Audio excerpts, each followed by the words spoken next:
prefer, but I'm not. So in any case, I try today to tell you a story. The story, the big hero of the story is not neuroeconomics, it's me. So it's a very personal story. It's about me. Let me warn you immediately that the story does not have a punchline. I don't have a message. I don't want to persuade you that neuroeconomics is nonsense. I don't want to persuade you that this is the big hit that you must do. There is no clear message. Take from the lecture whatever you want. Don't take anything. It's fine with me as well. That's a story, like a story is. Okay? So that's the agreement between you and me. So every story has a beginning, and the beginning of this story is actually happened in 2000. It was in Princeton. I was part-time faculty there at the time, and I was invited to attend one of the very first conferences or meetings about neuroeconomics. Some of the lions of the field at the time were present, and the organizer of this conference, Chris Paxton, in the meantime she became the president of Brown University, she was clever enough immediately to assign me the role of the critic. Why? Because first of all, why I was attracted to the field, because since, as I told you, many years I was interested in modeling boundary rationality, and it's very clear that you can do models of boundary rationality just from introspective about yourself, and you can try also to get some knowledge about the way that people reason. So I was, of course, attracted to this new development. But on the other hand, I was also critical and instinctively critical, I should say, and because of three reasons.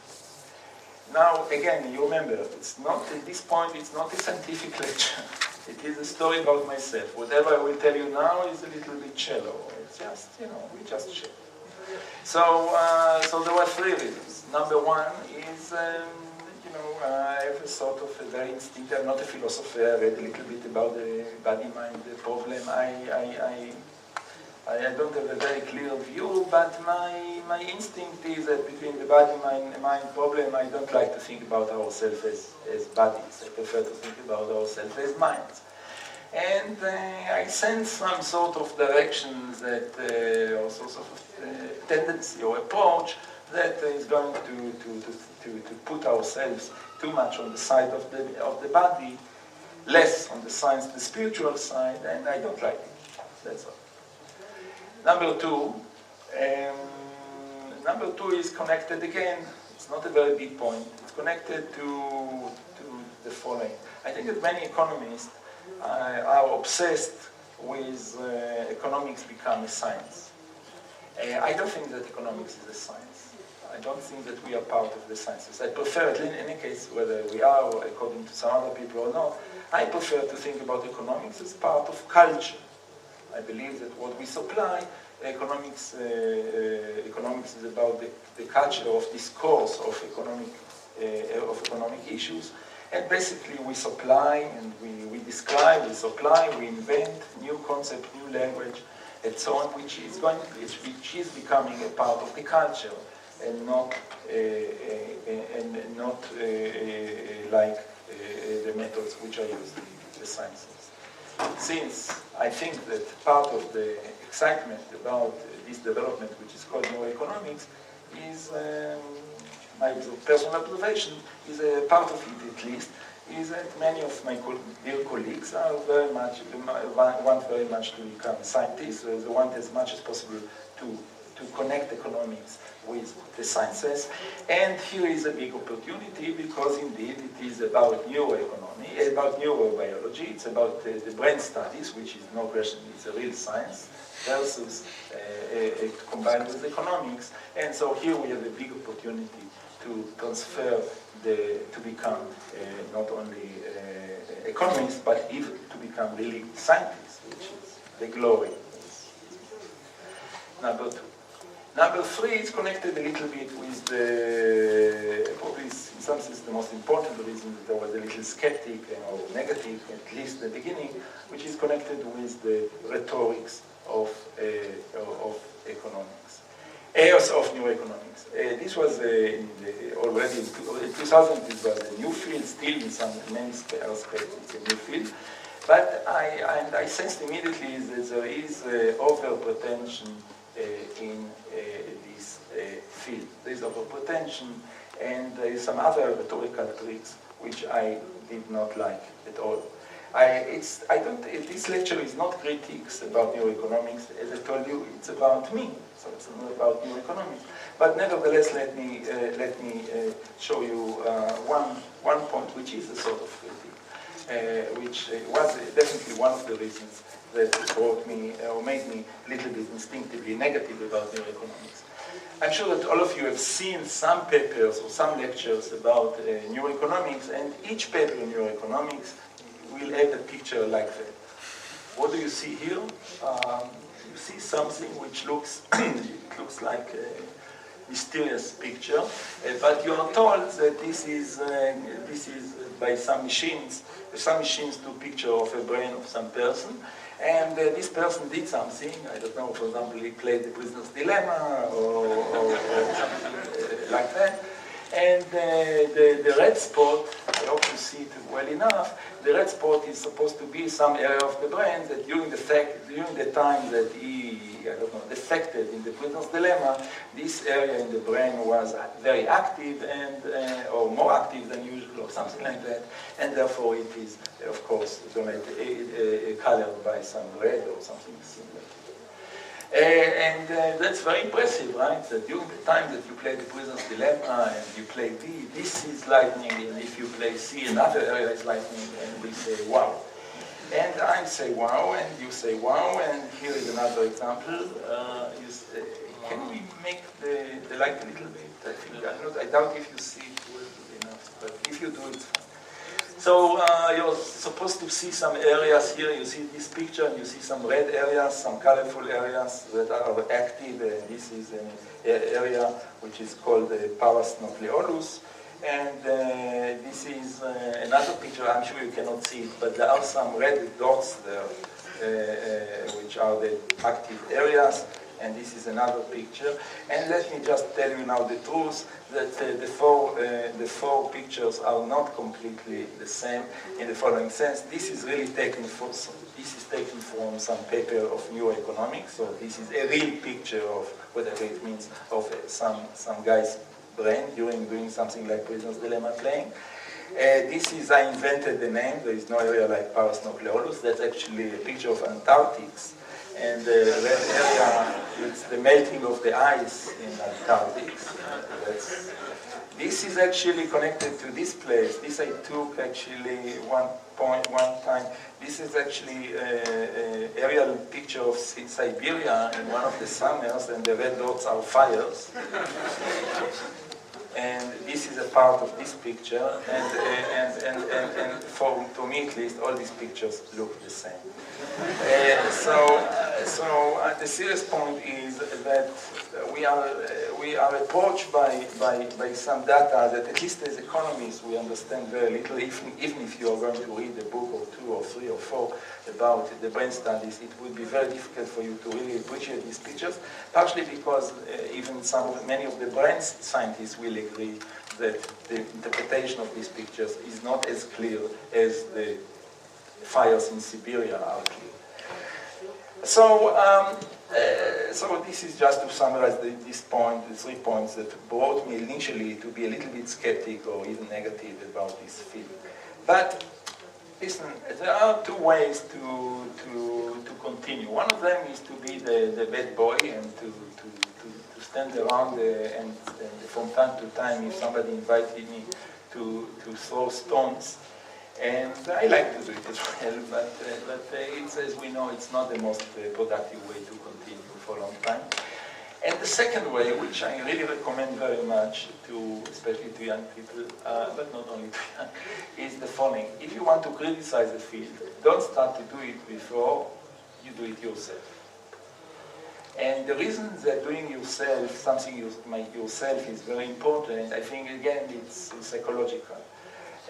Once you may dislike something, but if you start to do it, then 2 things happen. Number one, psychologically, if you started from a negative approach, okay, so now you did it yourself. You yourself did something. You yourself published a paper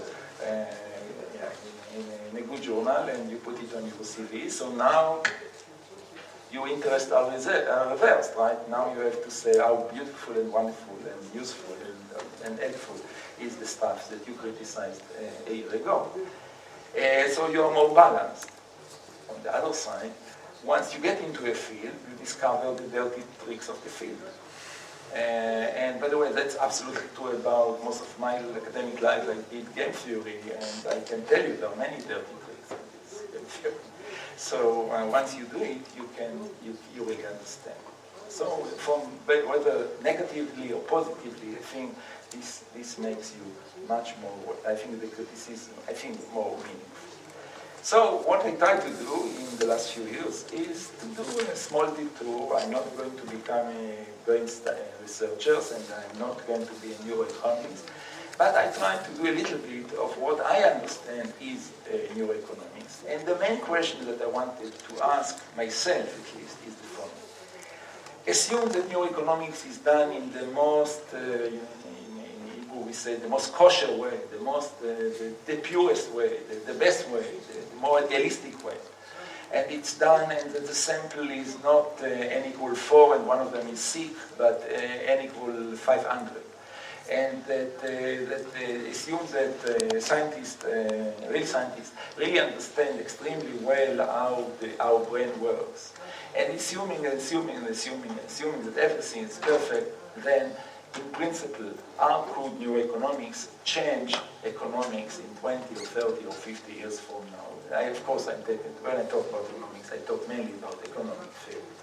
Whether can neuroeconomics results, could they in principle change what is economic theory doing? And I think that, of course, I'm not the only person, I'm not the first person to ask this question. Many of the neuroeconomists ask this question.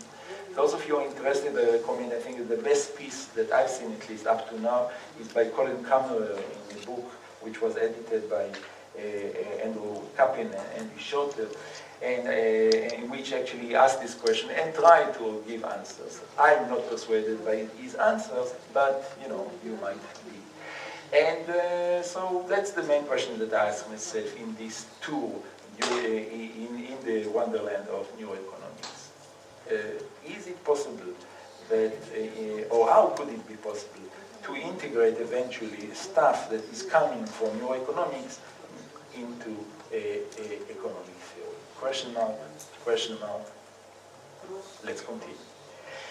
Now, before, the first thing that I would like actually to clarify is what do I mean by neuroeconomics? Because of course, when people think about or speak about neuroeconomics, usually they have in mind stuff like,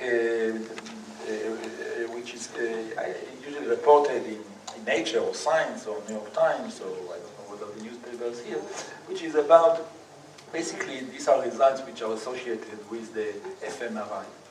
fMRI, namely, they put the person into some machine and they identify some activities in the brain during the time that he is processing some choice problem or a game or economic problem or whatever. So I think that most people identify their own neuroeconomics with results which are coming using the fMRI. But nevertheless, I'm a theoretician. As a theoretician, I would like to understand what is neuroeconomics in a more abstract sense. And I think that this slide is quite important for the continuation. The traditional way that we model a decision maker in economics is by what we call a choice function. What is a choice function? A choice function is a function that describes what the decision maker is doing when he has to choose from a set capital A. CA equals small a means that if I give you to choose from the set A capital A, then you choose small a.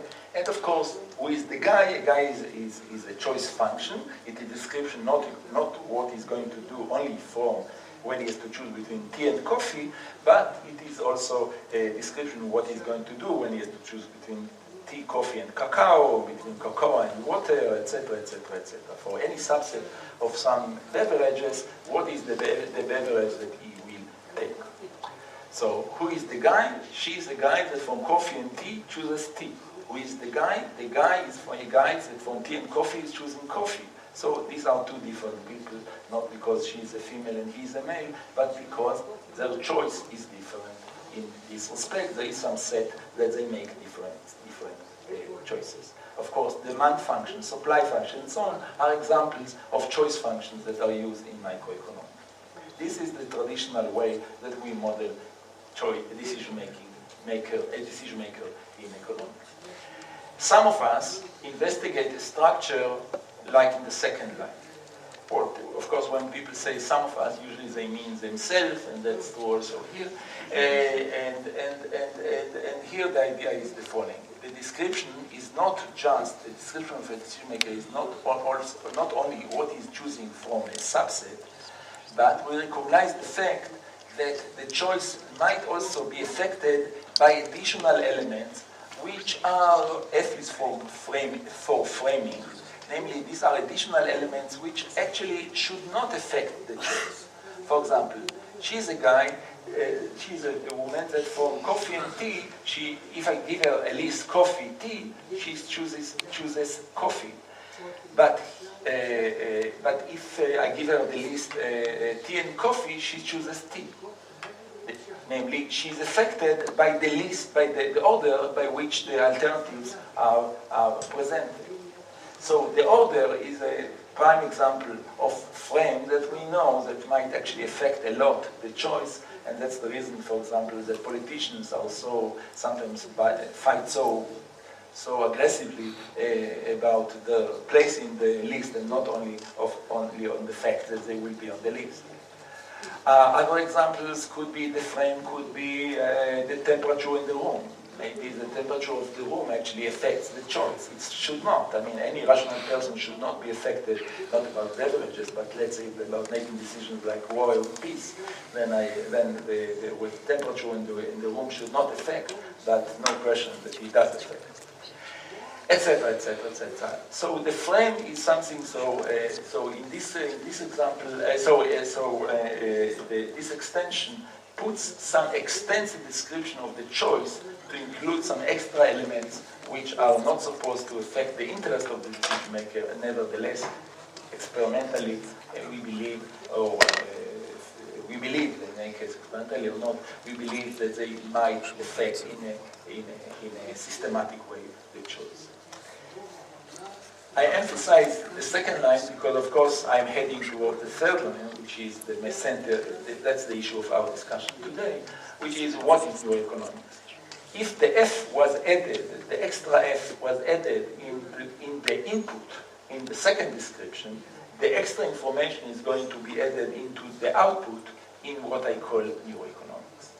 So what is neuroeconomics? Neuroeconomics, a la this definition, is that we collect information, more information about the choice, and this extra information is probably even not intentionally produced by the decision maker, and we have the feeling that this extra information gives us some probably important information, especially if we are interested in not only in the fact that he chooses tea from tea coffee, but also from in the meaning of his choice. In particular, if we're interested as economists, we're interested very often in welfare questions, and we are maybe interested in this small m, this extra information in order to assess the meaning, the welfare meaning of the choice. So, for example, he is a guy that from tea and coffee is choosing tea. The way that he does it, you see tea, coffee, grab the tea. He's a guy that also, when I give him a tea or coffee, he takes tea. So according to the traditional way, there is no difference between the two people. But nevertheless, the difference is he grabs it very quickly, and he looks at the tea, looks at the coffee. It takes him about 30 seconds to take the tea. He always does it, but we have the feeling that he is very, very clear about his choice. He is much more hesitating. the choice is the same. The way that the two guys will get into as customers into the model of the economics of hot weather just will be the same because their choices are the same. But nevertheless, we have the feeling that if, for example, we will change the price of tea or we will ban tea from the world, then this guy will not suffer so much because he hesitated in any case between tea and coffee, so there is no tea, he will take coffee. This guy, he was very eager to take the tea, so we have the feeling that it may be that if we ban the tea from the world, then actually he will suffer much more. So the small m is maybe small, maybe very large. In the fMRI case, this is the entire record of the signals that are recorded by the machine during the time that the person chose between tea and coffee, chose the tea. Okay, so this small m may be actually a huge, almost infinite sequence of data which records the activity in different different areas in the brain during the time of the decision and probably a little bit after. We can think about small m as something much more simple. For example, whether the color of the face of the guy became red or not, or how long did it take the person to make a decision. And here I'm heading towards the first thing that I would like to tell you about, which is a discussion of neuroeconomics in the sense that this small m is going to be just the response time of the person, namely the time that it takes him to make a decision. Before I continue, let me make again the more general point, which is I'm coming from a traditional economic theory which emphasizes the simplicity of the model. The model is not supposed to be precise, but it's supposed to be simple. It should capture the main ideas. And between very complicated model and case and very simple one, I always prefer the simplest one. And this is true also here. Instead of going, if I want to do neuroeconomics, I would not dream about starting with going to the fMRI. I would look, as I did, into a case which is much more simple, and I think that one of the simplest cases that I can think about is taking m, the extra information, to be just the response time. Why the response time is important? Because I think that even instinctively we have the feeling that there is a big difference between a choice that was done after very long deliberation and a decision that was done like that, probably without much thinking.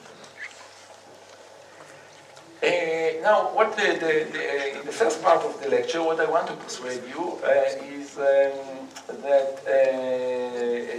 I have some tool, and we'll discuss the tool in a second, which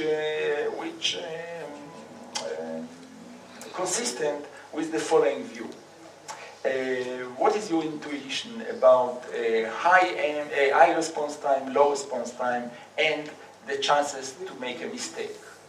At least my intuition is that it's more likely that a regular person, I'm not talking about Einstein, and I'm not talking about an anti-Einstein, but most people, like probably most of the people, almost all the people in this room, are between. And for regular people, I mean, it's more likely that you will make a mistake in a calculation of arithmetics if you spend very little time on the problem than if you spend more time on the problem. Something like that, right? So we talk about the decision by hurry, and we have the feeling that we didn't take into account all the considerations and so on, and that's more likely to be a mistake. We criticize politicians that they made a decision without much thinking, and intuitively we have the feeling that this decision is more likely to be a mistake than if the politician made a long and serious deliberation. Okay. So let me, before I get into the example, let me tell you about how did I get to it. I did get to it because, actually almost by mistake, to work on response time. And the reason, or not the reason, but the tool that I'm that I'm using, and the tool which also brought me almost by mistake to deal with this issue is a story within the story. I thought I'm going to tell you a story, so that's a story within the story. So the story here is that for many years I was teaching courses in game theory for undergraduates, and the way that I was teaching, sorry, before one thing, so let's back up. I'm going to talk about response time. I don't know if many of you did think about it or work with response time, but response time is a very, very noisy very, very noisy. If you are going to do any research about response time using small samples or the standard samples that usually are used in experimental economics, then I don't recommend you to do it because the variance of the response time is huge. You need a very large population. You need a very large population, and getting this large population you can get not by bringing people to the laboratories like the standard method which is recommended or demanded by experimental economists, but you need something like web-based procedures. And the web-based procedure that I'm going to describe and to use, and as I said before, that's also the platform that made me actually thinking about using response time as an interesting variable, is the story within the story. So, now the story within the story. So for many years I was teaching game theory, and the way that I was, once the web came into the world, and this was in the mid-late 90s, then I started to use the following rhetorical trick. Why rhetorical trick, I'm saying? Because my approach to game theory is that game theory is very interesting, and very, very interesting, and very, very, very interesting. But one thing, it's not necessarily, it's not useful. It's not useful, at least not in the standard ways that people usually are talking about usefulness. I don't believe that you mentioned the bargaining model. I don't think that several times, once a year, somebody called me and asked me for advice about bargaining, and immediately I tell him, go to somebody else. I don't have anything to tell you about bargaining. As a sort of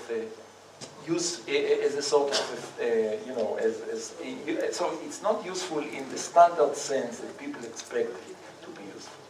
Now the risk, I'm saying the risk, so I feel, is that the students of game theory, especially in undergraduate level, are coming to the university with too high hopes to get things which are practically useful.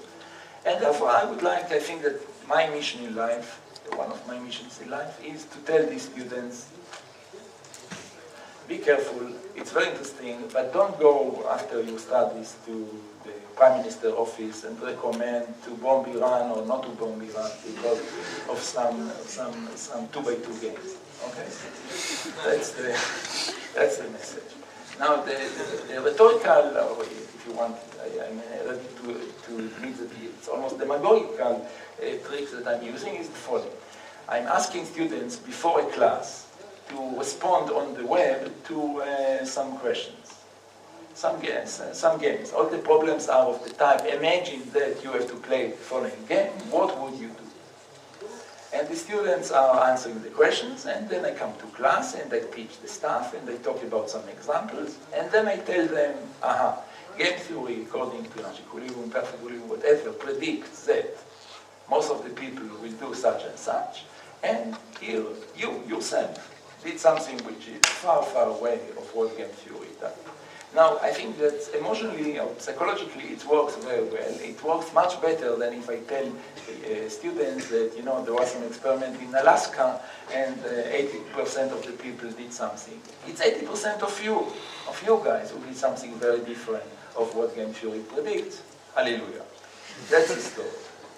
So I started this, and then I said, okay, now it's successful, and I was very happy. So I expanded it and I opened it to the web. And then actually I just celebrated the anniversary of this website. This is a small website that it's called gametheory.tau.ac.il. It's not a competitor of CNN.com or something like that on the road, but relatively it's quite successful. I get I don't know the exact number, but something like 30,000 students in the last 10 years participated. The students are from, also I should say what is the way that they participate. Teachers, instructors, and there are also some people from Russia who use it, register to the site. Then there is a bank of problems, something like 150 problems, and the teacher can decide to assign to his students in the order that he wishes some subset of these problems. Then he gets the statistics about his class versus the entire world. That's the story. There is one thing that the instructors don't get, and I do get, and that's something which I did not plan initially, but after a few months, because of some, almost by mistake, I added, which is, I also record the response time. So that's my gift from this enterprise. Okay. That's the story within the story, and now what I want to show you. I want to show you now that this tool, namely measure, I said about the countries. I mentioned another, the students, about 30,000 regarding the countries. There are students from about 42, 43 countries. As you might know, most of the stuff in experimental economics is done for Kalman Tversky, for example. Most of the subject in Kalman Tversky famous work was done on students of psychology in Stanford or 2, 3 other places. Most of experimental economics is done on students, MBA students in Stanford or Northwestern or Jerusalem or things like that, places like that. Now, I'm not claiming that my sample is representative of the world. That's of course nonsense, but it's a little bit more representative. Of course, I'm just sampling students of game theory, usually most of them undergraduates, but there is representatives here also of very unimportant countries, very small unimportant countries like China, India, Japan, Argentina, Brazil, usually places that are not countries.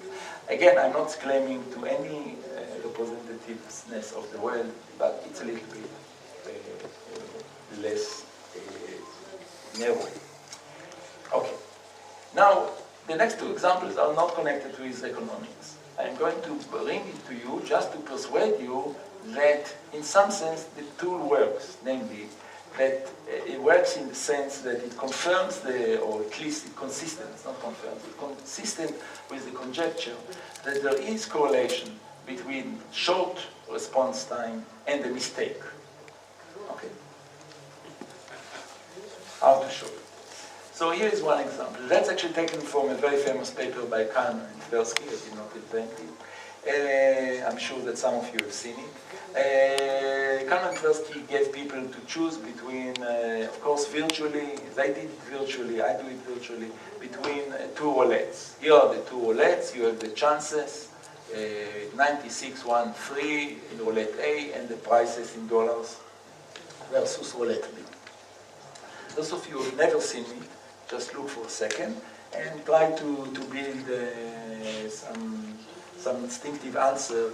How would you choose between A and B? So I'll tell you how would I choose. I'm definitely would choose A.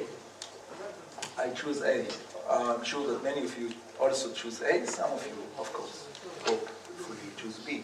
Why do I choose A? Because it's very complicated to compare 2 vectors of 8 numbers.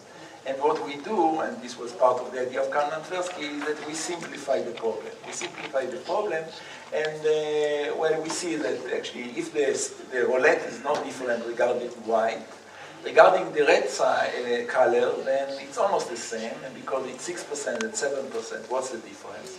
In any case, you're going to get $45. The yellow is also not much different. It's 1%, 3% or 2% of minus 15. And there is one big difference regarding the green. The A yields with 1% 30, and the roulette B heals with 1%. If God forbid, the roulette B will fall on the green, then you will have to pay $30, and that's very bad. So at least my choice is therefore, I made cancellation in my mind, and I got to choose A. I am sure that some of you chose B. I'm sure that some of you chose A. You will see in a second in the sample here, it's more or less 50-50 between A and B. But no question that my choice is in some very clear way was a mistake. The choice of A is a mistake. Why? And of course this was the idea of Kalman-Tversky, because look at that. What they do in here, they split the yellow into the 3% into 1 and 2, and this in roulette A, and they split the B into the red in roulette B into 6 and 1. Now, if you choose now, you agree with me that the A here and the A here is the same, the B here and the B here is the same. It's just we split the colors, and that's all. I guess that you don't care whether you will pay or get money because of the color will be red or green or yellow, so the color itself does not have significance, and therefore roulette A before and now, roulette B before and now are the same. Nevertheless, now, if I have to choose between roulette A and roulette B, I definitely choose B. Although I chose A before, I chose B now. Why? Because why to choose A? I mean, it's clearly B dominates A, right? B dominates A. Whatever happens, B gives you at least as high and probably strictly better. Remember that minus 10 is greater than minus 15. Some people think otherwise. And therefore roulette B is better than roulette A. So a choice of A is a mistake. You agree? A choice of A is a mistake. We can persuade anybody that who understand what is probability in dollars that it's a mistake, and nevertheless, 50% of the 2,176 subjects chose A in the first choice. I'm claiming it is associated with short response time, and let me give you two measures for that. The first one you see here. You see here the MRT, which is MRT is for median response time. The median response time of the population who chose A in this problem was 54 seconds versus the median response time of the population who chose B was 91 seconds. We talk here about a huge population. Actually, in the meantime, I have actually the sample is even larger, but we talk about more than 1,000 subjects in each group. That's large enough to talk about the median response time. The difference is huge. It's not just 37 more seconds. It is it's 37 more seconds, but it's remember that it's 91. There is some X seconds that it takes to read the problem. So it's 91 minus X versus 54 minus X. So it's a huge difference between the population who chose A and the population who chose B. By the way, here actually 93% chose B and only 7% chose A, and here also, of course, the huge differences in the MRT, 33 versus 15. Now, this is something that you're going to see again and again in the lecture, and this is the analogy in my lecture to the pictures, fMRI pictures that you've seen before. So this I was supposed just to impress you, these pictures. But let me explain what they mean. They mean the following. This is the cumulative distributions of the response time of the population who chose A and the population who chose B. So the black is for A. This means, this point, you see, yeah, this point means that about 40% of the population who chose A did it in less than about, let's say, 43 seconds. Okay, this is the meaning. The medians you see, of course, here. That's the gaps that we talked about before. But the gap is not just about the median. The gap is that the entire distribution of the response time of the B guys is to the right, very much to the right of the distribution of the guys who chose A. That's what we call in economics first-order stochastic domination. which is probably, of course, you don't expect that everybody who chose B actually thought more than everybody who chose A. That's not realistic. But the situation is very clear here. There is a shift which is to the right of the distribution in a very dramatic way. By the way, the picture that you have seen here, you will see again and again. I don't know how to explain it, but the shape of these distributions is quite consistent in all the problems, or almost all the problems that I have, and I have about 200 problems like that in my database. Namely, the shape is always, there is something unclear in the beginning, and this means actually that there is some population of about 5, 7, 8% of the guys that just click. They just want to finish and they go home, and that's fine. I mean, so are some very important politicians. And the rest, and then you have this very, very nice curve, always concave. It's the larger is the sample size, it becomes more smooth. Becomes so smooth that you want to take derivative. So smooth. And number two, it's in almost all problems there is an order within the distributions, namely the first order stochastic domination, which is a very, very strong relation. Nevertheless, does order the distribution, and therefore usually there is a very clear meaning that one distribution is to the right of the other one. It's not clear at all why that's the case, but at least empirically in my data set, that's the case. Okay, so we established example 1. Example 2, I think that most of the people here are very young, so you've not seen it probably, because it was very popular in the 90s and the early days of the web. I don't know who invented it, but I think it's a nice example. The experiment is the following. Read the following sentence. Count aloud the number of letter F, found in that sentence. Count them only once. Don't go back and count them again. Don't cheat. Of course people cheat, but who cares? Look at it for a second and count the number of F's, and then just write to yourself in your mind what is the number of F's.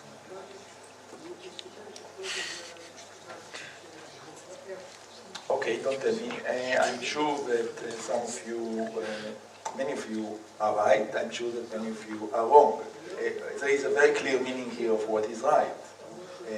Let me tell you that when I prepared this slide, then I remembered what is the right answer. And the right answer was, I remember that the right answer is 6. But I counted it again and again, and I got the number 3. Now, I'm the perfect person to fall into this trap, because I'm used actually not to read only one word out of 2 or 3. And of course I skipped, like many of you, I skipped on the off. There are 3 offs here, right? There are 2 offs here and 1 off here. And many of you who got to the 3 got it because you did not count the 3 F's. Some of you counted 4 because you found this F and not these 2 F's. Some of you counted 5 because you counted these 2 F's and you missed this F. That's very few of you did something else. Here are the results among something like 4,000 students. The distribution is not so important. I put here also the other. It's 2%. I put it just to defend or to attack the critiques of my approach, which some people, the standard experimental economists don't like this approach, and they say it's not serious. People don't take these problems in seriously, unlike that if they go to a laboratory and get $2.35 and they get it very seriously. So if that's the case, then you would expect many more people actually giving answers which are not in the range of 3, 6. You could say 1, 2, 0, 9. Actually, 2%, most of them are 2 and 9 and 7. 7, it's very clear what is the source of the mistake. You count 1, 2, 3, 4, 6, 7, so that's very clear. And in any case, there are very few which are outside the range of 3, 6. Again, it's not important, the distribution itself is not important, although it's quite impressive how many of people do such big mistakes.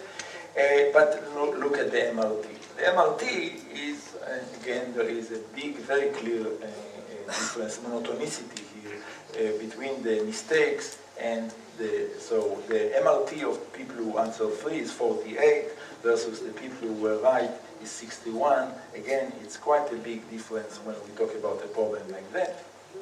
There is no monotonicity here between the 4 and the 5. 55 and 56 is between, but it's not that 5 is higher, the MRT of 5 is higher than 4. And I think that the reason is actually, basically, it's not true that there are 3 mistakes here. Basically, there are 2 mistakes psychologically. It's either you miss the 2 F's in the second line, or you miss the 1 F in the fourth line. If you find one of the F in the second line, you see also the second. So basically, you have actually 2 mistakes here and not. In any case, that's the second example. After these 2 examples, fun examples, then we are going to, again, by the way, now it's the, you see now that these graphs become even colorful. You have 4 colors, and you see how clear are how similar are the diagrams, the distributions, and how ordered they are. But we are economists, so now let's take the response time seriously. And what is the question that I would like to pose? The main question that I would like to pose is the following. You are already, most of you are educated in the time after the revolution in economics that took place in around 10 years ago, partially at least due to people like Kahneman and Tversky. And I think that now it's much more respectful to talk about models where the decision makers are not assumed to be rational, are not expected utility maximizers, and so on. Still, even now, very often I see that when people present economic work with assumptions which are not consistent with rationality, that some economists raise their hand and say, well, the phenomenon that you describe is not so interesting. Why it's not interesting? Because actually you describe some phenomenon which is associated with mistakes in decision making. And we are a serious economist, and we serious economists are not dealing with mistakes. As you know, CEO of banks and investment banks and so on don't make any mistakes, and politicians don't make any mistakes, and it's only the small people who make mistakes, and we are not interested in those people, and that's more or less the criticism on at least part of the stuff that people do these days, and definitely this was the approach that I've heard many times when I was a child,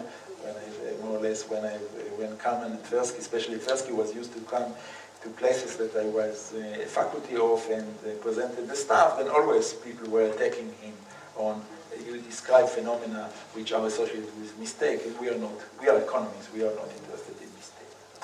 So I would like to suggest the following question. All of you have seen the Allais paradox. We're not talking about it here, just to remind you that's actually not the Allais paradox itself, it's a variation of the Allais paradox presented by Kahneman and Tversky in Econometrica 79 famous paper. The paradox, just to remind you the example, you have to choose between A and B, 4,000 with probability 0.2, 3,000 with probability 0.25, and then you have to choose you or some other people, but let's say even you have to choose between C, 4,000 with probability point A, and D, 3,000 with certainty. And if you follow the expected utility theory, namely if you follow the independence axiom, then it must be that your choice between A and B is very, very strongly correlated with your choice between C and D. Namely, if you choose A between A and B, then it must be that you choose C between C and D. And the opposite, if you choose B between A and B, then you must choose D between C and D. The right side, I don't want to emphasize it. I'm sure that those of you who don't remember and you've seen it times, it will remind you. That's exactly, this is actually illustration of how the independence axiom implies this correlation between the choices of the first problem and the second problem. Now, for us, not everybody, but many of us, including myself, I choose A between A and B, and I choose D between C and D. Not everybody, many people choose A and C, many people choose B and D, but many people also are like me, choosing A and D. And poor people like me, we are very nice people, but nevertheless, we just are inconsistent with expected utility and blah, blah, blah, blah. So now the question is the following. Is a person like me who chooses A and D, even if I'm not an exception, and even if 50% of us are like me, we are just people who are careless and we just don't take the problem seriously. And if we were more serious people, then we would be either choosers of A and C and B and D, or not. Okay. So that's the question that I would like to examine. If the situation would be that there will be a strong correlation between being consistent with expected utility and very short response time, then I will have to admit that people who attack expected utility will have to admit that actually it's not, that at least it's a phenomenon which is associated with less thinking about the problem, and even if I don't think that it's unimportant, definitely it makes the problem less severe than probably it seems. Okay, so that's what I will do in the next 10 minutes. Here are results. The results here are about, I put here also Kalman 3079 results just to impress you, and I put the sample of the students in my site. It's about 5,000 students. The results are, as you see, very similar. This is not, does not mean that I'm right. It means that Kalman and Tversky were not wrong. Now let's look at the MRT.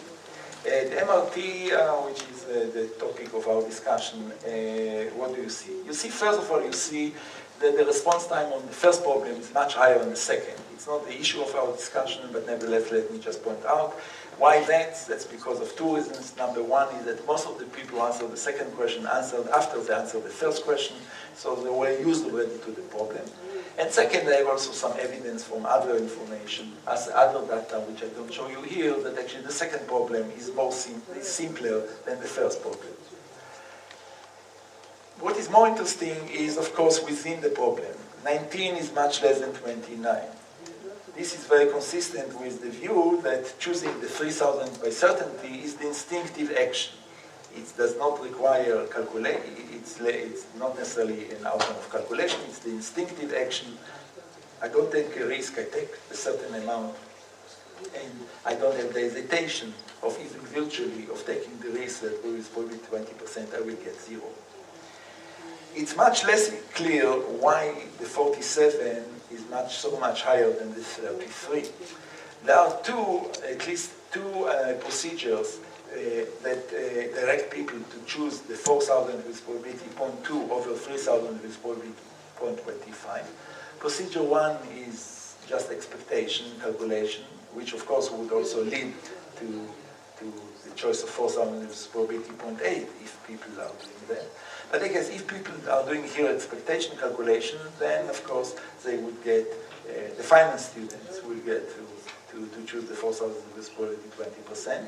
There is another procedure, and we'll talk about it in 20 minutes or so, which is the procedure that I'm using, which is not calculating the expectation, but just saying to myself, there is no difference between 20 and 25%. The difference is small, but there is a huge difference between $4 and $3K. The difference is huge. It's $1,000. You can do a lot of things with that. And you can do nothing with 5%. And therefore I choose this over this. Okay. Whatever is the reason that people do it, we'll see. We talk about it in a few minutes, 20 minutes. Then that maybe there are more procedures, cognitive processes that lead to this choice, and that's probably the reason that MRT here is much higher. Now it's even moving.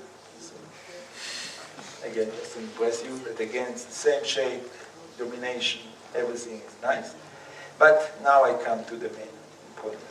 What do I have here? I have here a sample of 2,337 students who answered both problems. They first of all made the choice between this, and then they moved. To the choice between this and this. What do you see here? You see here the joint distribution of the choices. So 20% of these guys made the choice of this and this. They were consistent with expected utility. 31% made the choice of this and this. They also were consistent with expected utility. I am a person here. There are very few people who are inconsistent and make these two choices. Fine. So 51% of the people actually were consistent with expected utility. It's not true that the results of Kahneman-Tversky means that everybody is inconsistent with expected utility, not at all. At least in these two problems, 50-50 between people who are consistent and inconsistent with expected utility. But now, notice the following. Our approach to decision-making under uncertainty, when I say our, I mean the economic professional approach, is that assumption number 0, there is a very strong correlation between the way that you make a choice. There is a very strong correlation between the way that you make the choice between these two lotteries and the way that you make the choice between these two lotteries, right? There is a very strong correlation. The expected utility requires actually correlation of 1, or the independence axiom requires that there is correlation 1 between the choices. How do we characterize a decision maker when we talk about decision under uncertainty? We characterize him by his risk aversion, right? He's more risk averse. One person is more risk averse than the other. He's risk lover, he's risk averse, and so on. Remember it, because now I would like to make the following test. Is there any correlation between the choice in the first problem and the choice in the second problem? If the answer is no, then the problem is much more severe than actually what we are talking about, because this means actually that assumption 0 that accompany us in the world of decision-making and uncertainty is not clear at all. Now, is the choices correlated? They are correlated. What I put here in parentheses is, you see 64 times 25 is 16. So if the two problems were completely independent, then you would expect to get numbers like 16, 47, 9, and 29. You don't get it. Statistical test, definitely the hypothesis that the choices are independent are rejected with p very small, no question about that. So it's not true that the problems are independent, but not independent. But look at the numbers that I get here, 2044, 530y, compare them with the 1647, 929, they are not so different. So there is correlation. 20 is larger than 16, 31 is larger than 29, but the correlation practically, if I would assume, if I would make a theory that actually would assume that the choices in the two problems are independent, I will not be so wrong.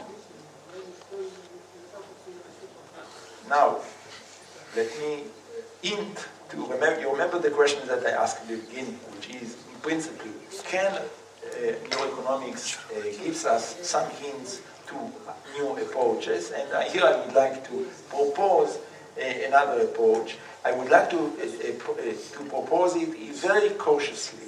Namely, I'm not really suggesting it. I'm throwing it more as a sort of a possibility. Or the most I will claim is that my results show at least some good reason to continue exploration in this direction. That's all. What do you see here? You see here the guys, the 2300 guys who answer the two problems are points here in this diagram. So look at this guy. This is a very strange guy. This guy is strange in the following sense, that he was very, very fast in answering, related to the other people, in answering the first problem. So only 5% of the people were faster than him regarding the first problem. But on the other hand, he was very, very, very slow in the second problem. You know, it could be, many reasons could be, maybe that he went to drink coffee, maybe that, I don't know what, but that's his story. Who are these guys? These guys are the guys that consistently in the two problems were very slow. Almost everybody was quicker than them in responding to the two problems. Who are these guys? These are the guys that did not have patience very consistently and answered very quickly to the two problems. Ideally, I would be very, very happy. I would be very thrilled if everybody would be, of course, on the main diagonal. But, of course, life is not so beautiful. Probably it's more beautiful than that. But you have a very strong correlation. This correlation of 0.59 is huge when we talk about data like that. Again, notice it's not between the response times, it's between your relative place in the ladder. If you were a medium guy here, whether you were a medium guy here, you were quick here, fast here, you were fast here or not. Okay? Now I do the following. Since I see a high correlation, I'm going to take the guys who are in this quarter, and I will call them fast. I will take the guys who are in this quarter, I will call them slow. The other guys I will throw away. And I would like now to compare the choices of the slow guys and the fast guys. In red, you see the slow. In black, you see the fast. So now there is again the joint distribution of, we have now in 1985 guys who are remaining after I throw the exceptions. So still it's a huge, of course it's a huge sample. And about more or less we have 50-50 between the slow and the fast. And now compare the red and the black numbers. Well, two things to notice. First of all, you see the distribution is not the same. The red and the black is not the same. But you remember the question that I posed, namely, is it the case that being expected utility, consistent with expected utility, is it a mistake? Is it correlated with being fast? Not at all. Among the slow, 53% of the people were consistent. Among the fast, 52% were consistent. No difference at all. Better result than that I could not hope to. Namely, the two populations, regarding this key question, whether they are expected utility maximizer, it's not collected with slow fast. You are not inconsistent with expected utility because you are a sloppy guy. But is time important?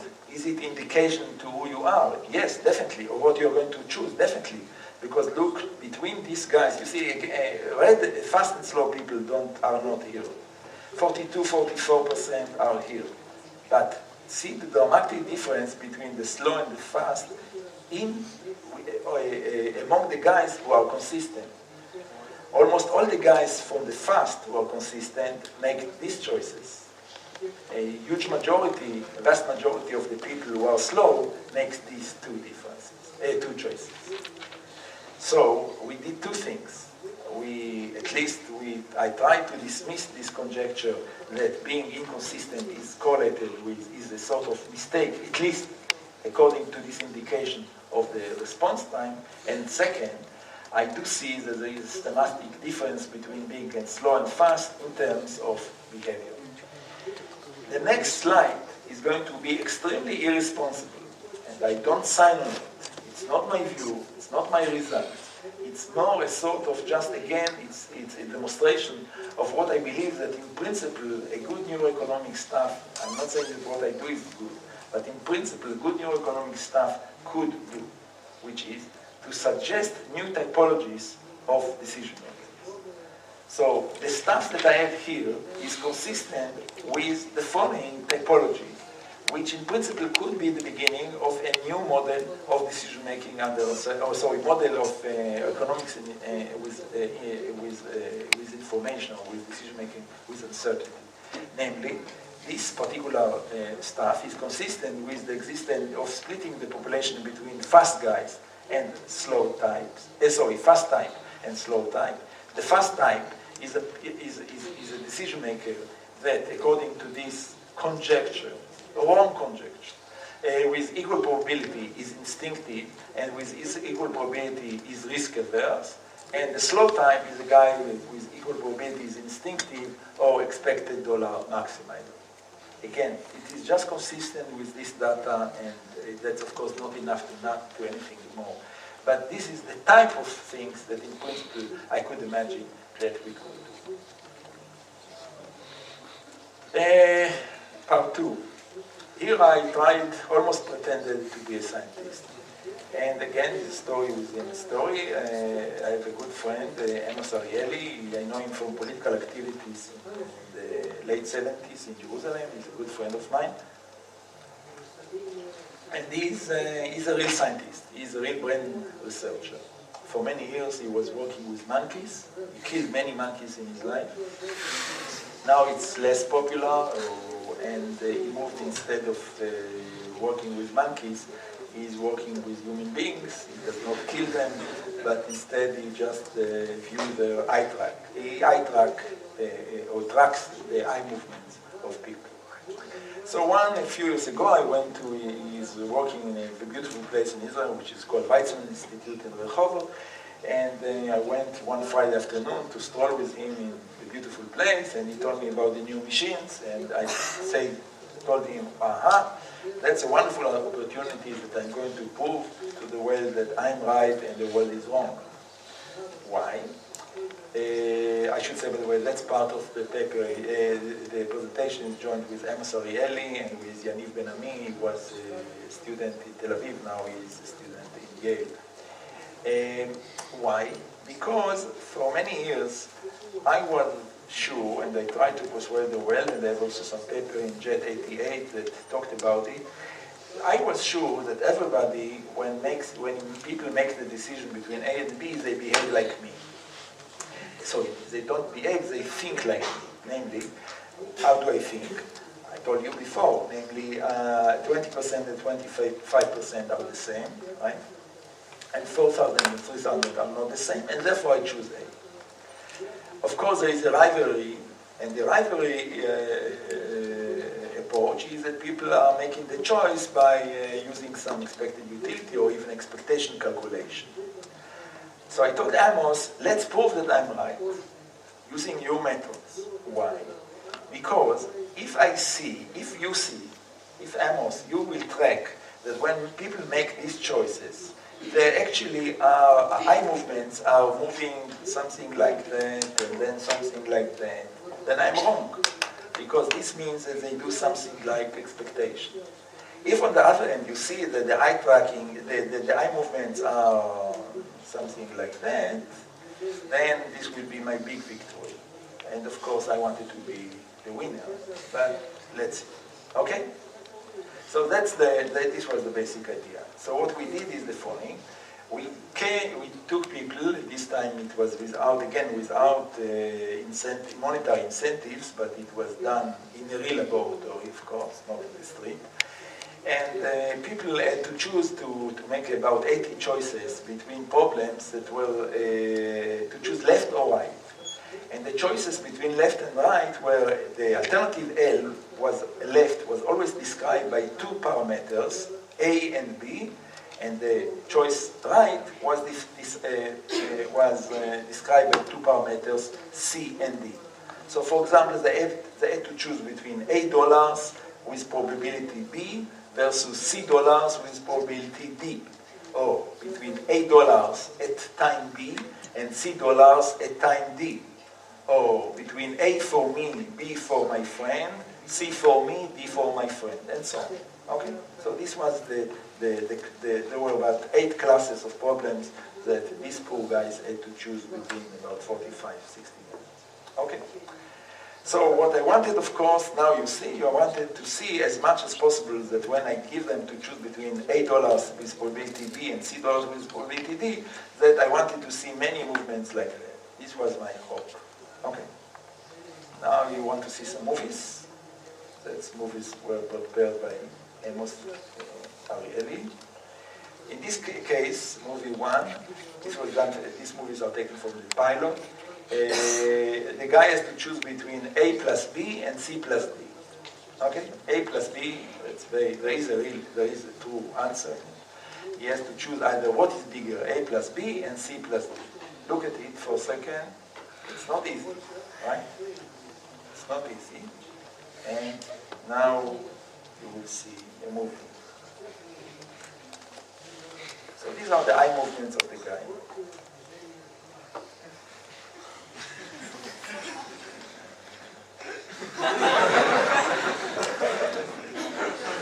It started by horizontal movements because actually the previous problem it was useful.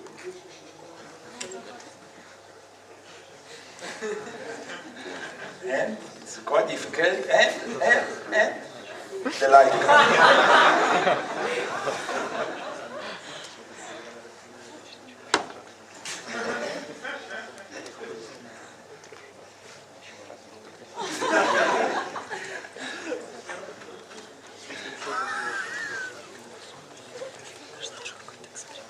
So that's the movie which I love.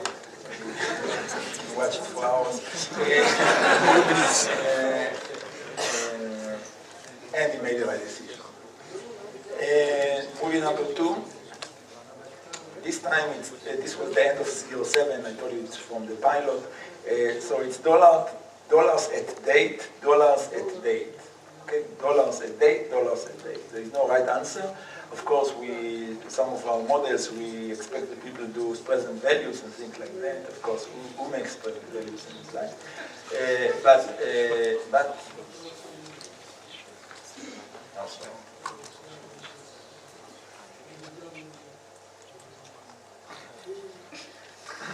So this guy indeed does not make any present values.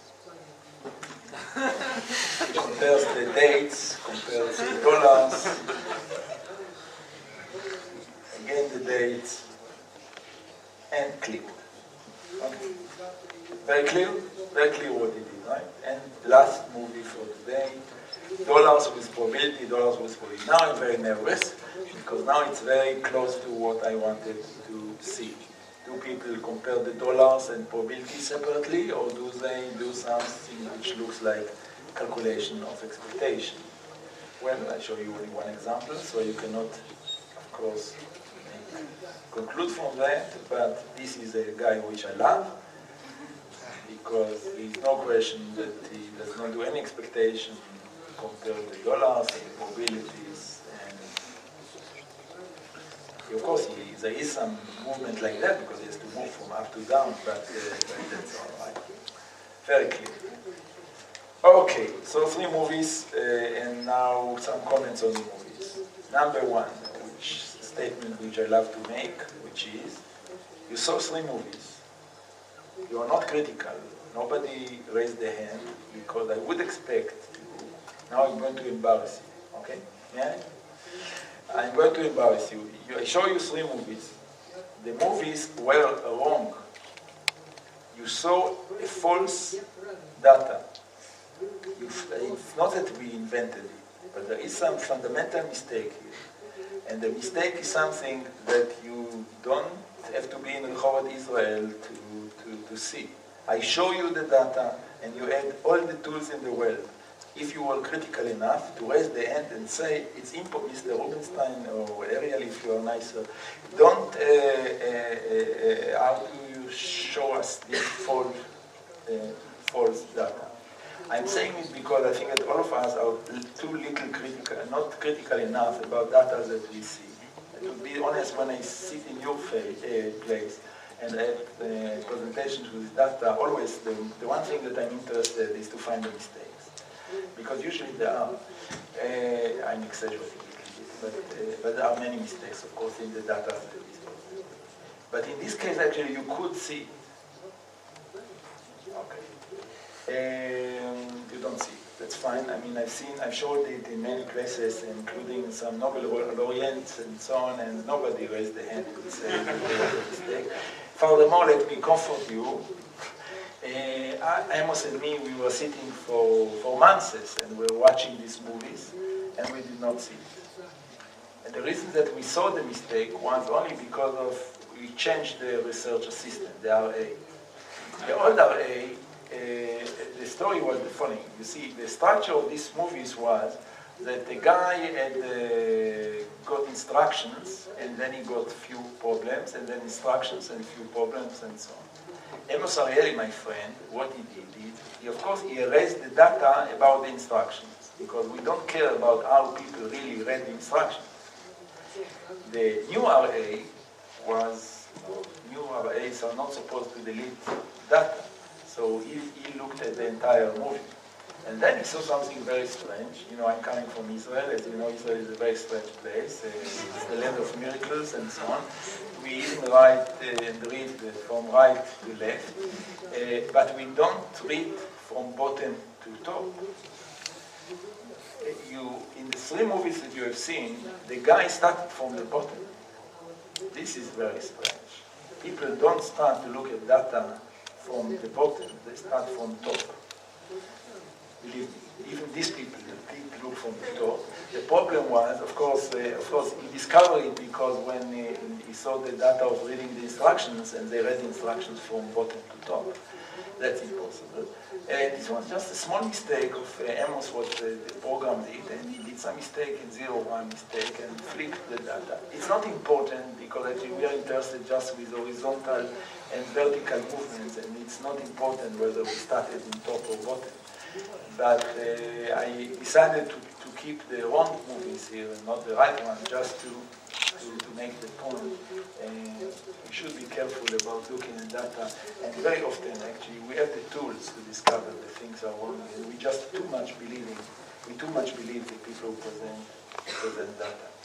In any case, that's a side point, and the main point is here. Look, of course I selected the three movies. These are the first one, and in particular is beautiful. I selected them because many of the other movies are not so nice. Many of the movies are one big mess. People are looking, moving, and who knows what's happening. I mean, there's no order, and it's one big mess. Some of the movies are like that. I don't know the number, 20-30% are like that. Namely, you don't need a statistician to make some conclusion about what was going on in the mind. Analyzing, of course, we wanted very much to look at the movies and to get to know what was going on in the mind of the decision maker, but we could not really do it.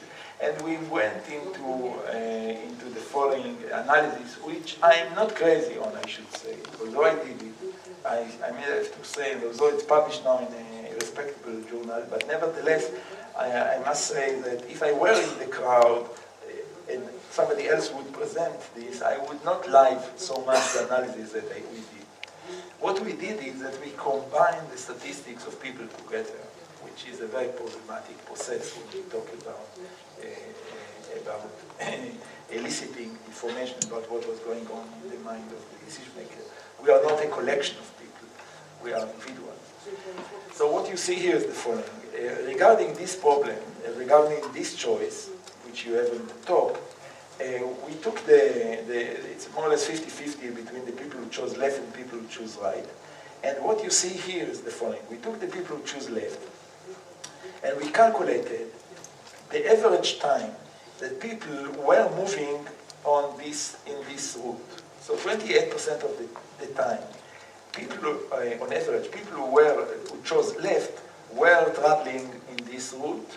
26% they were moving on this route, 19% in this route, and 20% on this route. Very few were diagonal. Very few, only about 6-8% were diagonal movements. Compare the people on the left, people on the right. Ignore the parentheses, by the way. Compare the left and the right, and you see one thing which we are not the first to discover. People like Rangel from Caltech noted it before us, that people tend actually to look more at the alternative that they are going to choose. So you see here 28 on the left among the leftists, and 28% here among the rightists. So that's more looking at the alternative that you're going to choose. That's not our main question.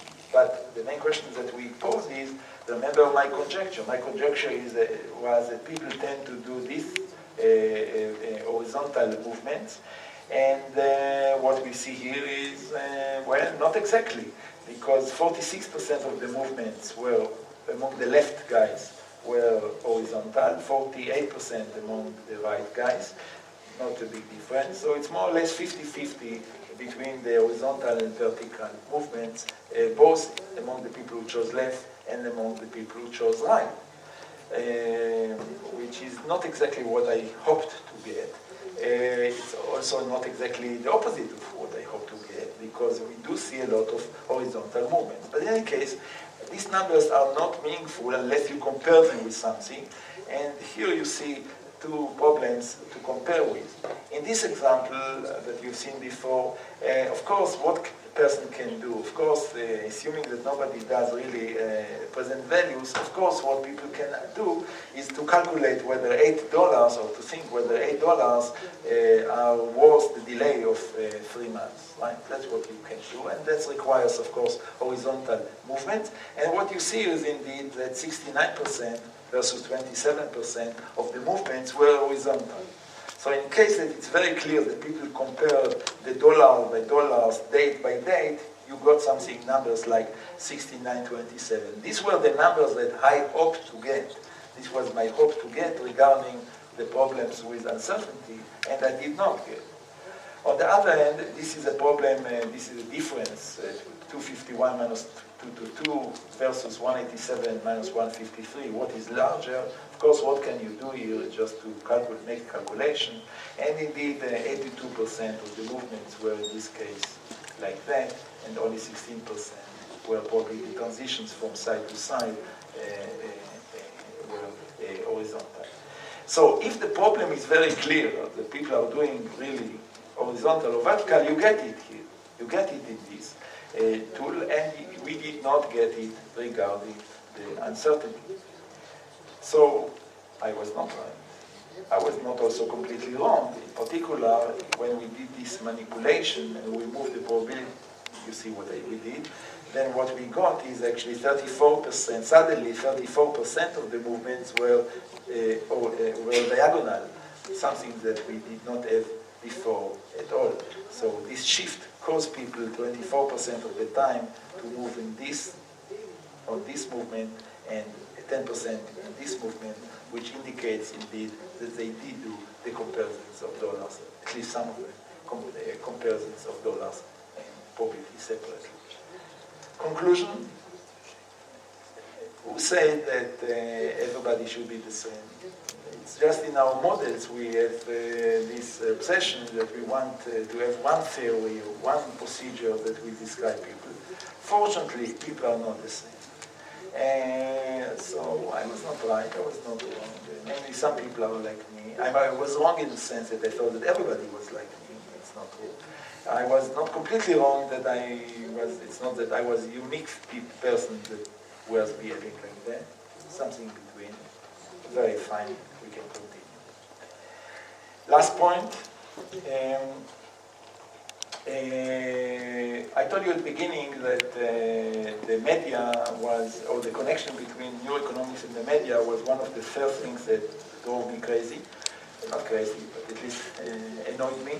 Namely, it was too early that neuroeconomics came to the headlines of, to the cover of the Newsweek or The Economist or to the articles in the New York Times.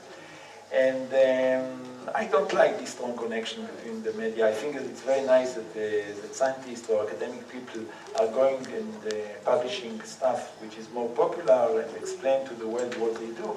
But I felt that this case, actually, this was too early, too ambitious, with too much, too little evidence, too much conclusion.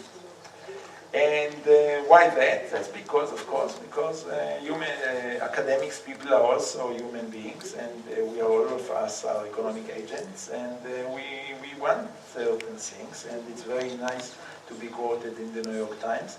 And the president, I've heard one story about the president of American universities that gave a call to a young colleague that his article was quoted in the New York Times, but of course this young colleague did not get any telephone call when his paper was published in, I don't know, AR or Econometrica. So it's very important to academic institutions that are quoted in the popular press as much as possible. And I think that this diverts attention, and in general, I think that it has not, let's say, not necessarily a positive effect on the research. So one day I wanted to prove that it's very easy. And this is what I call experimenting in the media, and this will be the last point for this lecture. One of the first problems that I was analyzing when I started the response time, and actually I remember that I was talking 5 years ago in Moscow about it as well, was the ultimatum game. Well, ultimatum game you've seen many times. Again, don't read it. This is just the story about you have $100 and you have to share it with your friend, or not a friend, another person, and you make an offer, and the other guy can either say yes or no, and if he say yes, you split according to your offer. If he says no, then both of you go home with nothing.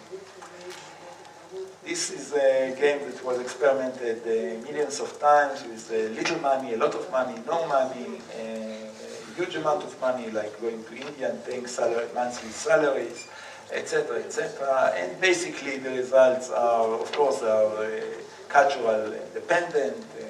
Not necessarily people in Israel and India are doing the same thing. But nevertheless, of course, it's not the standard, at least the standard, what people refer to as the standard prediction of game theory, namely that, I'm saying it what people refer, because I don't think that game theory says it, but in any case, that the offerer will ask for the $100 or $99 or something like that. That's of course not what we see, and many people indeed offer the third division 50-50 or something closer to that.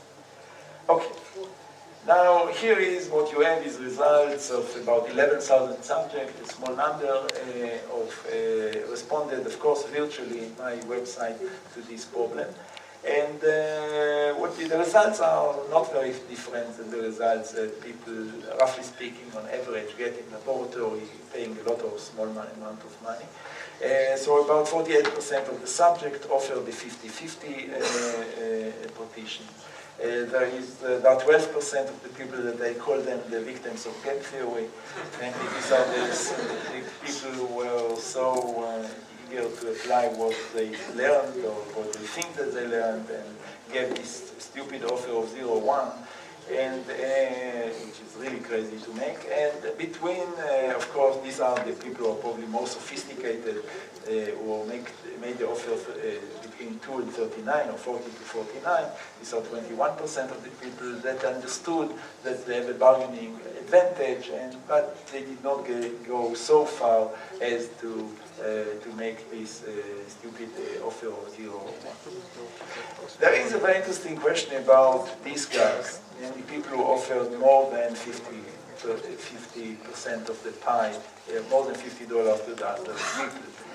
Some of the experiments actually don't allow it, but actually here I got actually surprisingly high number, 18%. There are two explanations to that.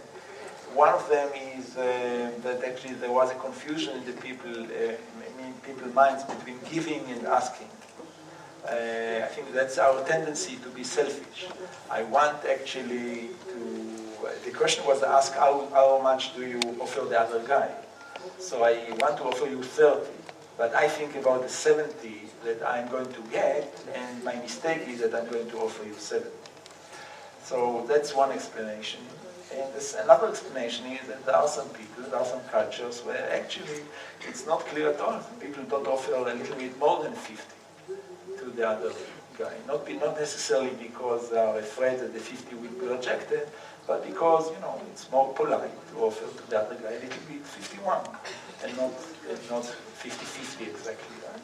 Take one more, something like that. I hide it here. You see here the response times. So the response time actually support that's the main point of this, is that the response time actually of the 50 is very low, 40 seconds, versus much more of the other people. That's again, it's a huge difference when we talk about quite a long text, which takes about 20 seconds at least to read. I hide it here, the 5160, and the reason is that if this number is small, then probably this would be probably indication that this comes from more a mistake. If this number is high, then probably it's not. So this number is actually not small, which actually strengthens the conjecture, the proof that the 5160 is not an outcome of just a mistake. But let's put it aside, that's not the main point. The main point was that, and that's what I reported in the paper that I published, that the 50 is associated with a very short response time, and therefore my interpretation here was that offering 50-50 is the instinctive action. The instinct is to be fair. But then, after I think about being fair, then I think, but actually, why not actually to grab some dollars from the other guy, since I have the opportunity and he's a rational person, and therefore it's only secondary that the strategic reasoning comes to the mind of a person. That was my point. By the way, these are the beautiful pictures of the last time that you will see them. By the way, I also played with the responders. Namely, I asked people, what would you do if you get $10? I was sure that everybody is going to say no, because I would say no to $10 out of 100. You offer me $10? It's so insulting. Why should I say yes? But apparently that's not the case, and about 63% of the people say yes to ignore now. We don't have enough time to think about the distinction. But you see the three different populations.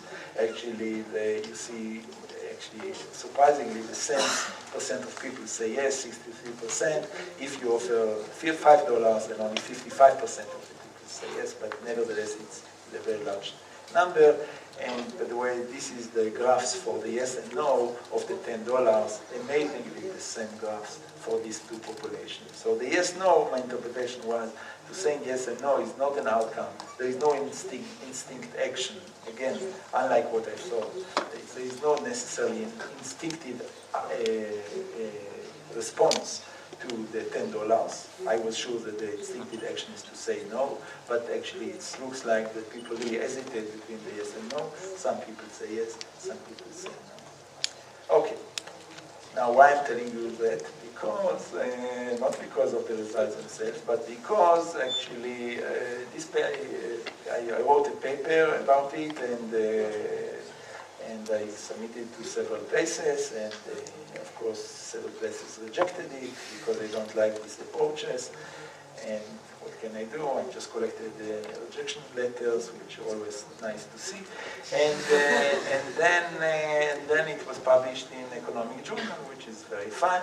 And the Economic Journal is a journal, it's a British journal, which has a routine which you don't, it's a routine which is quite exceptional. I don't think there are many journals like that.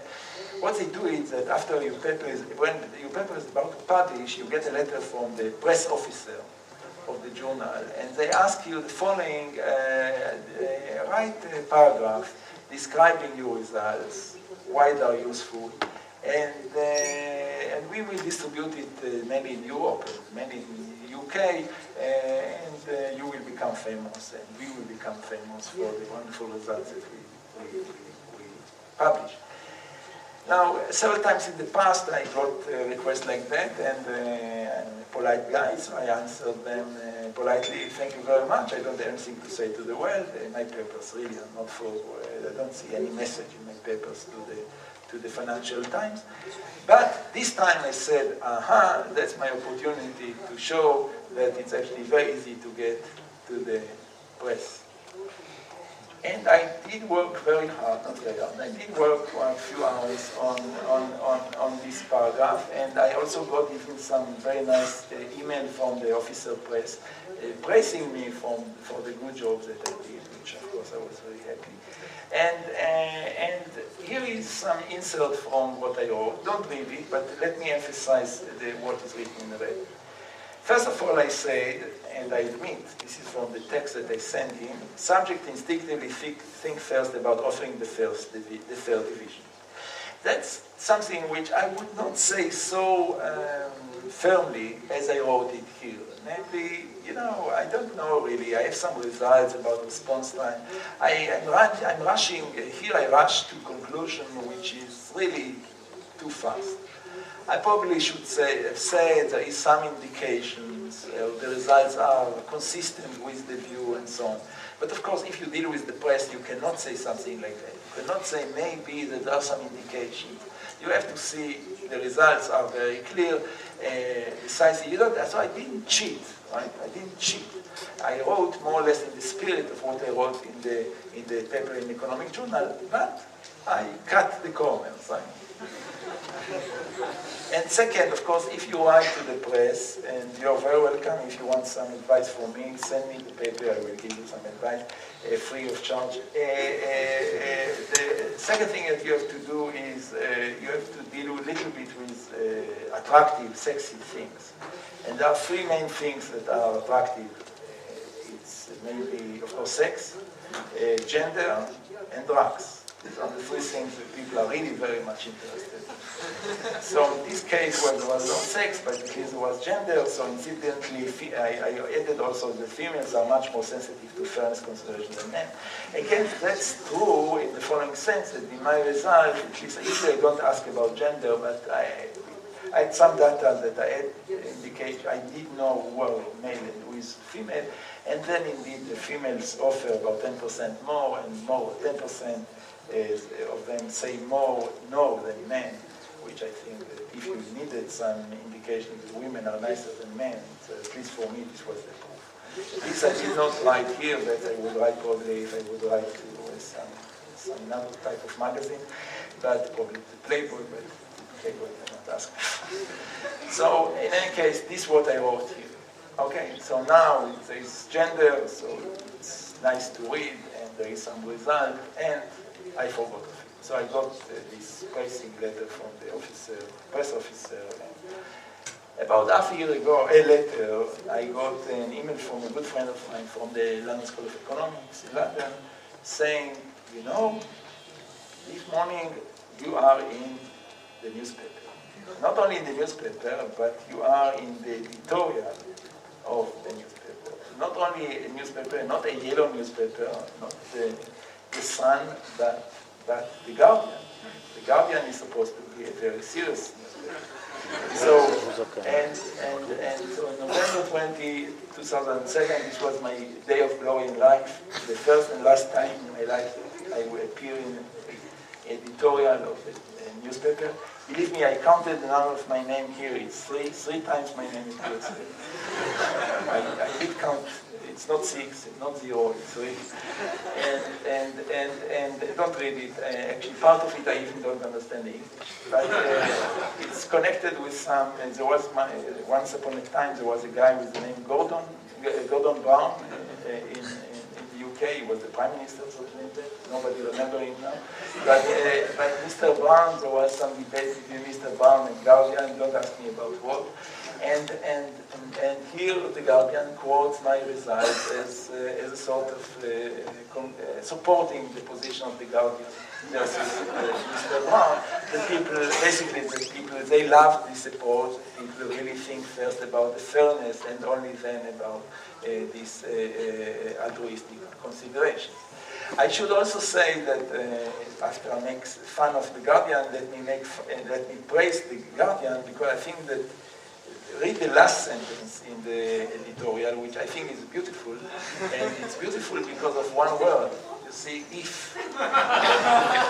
That's something which I really, it's only very serious newspapers like the Guardians you will find the if. You see, the Guardian at the end say, if Professor Rubinstein is right.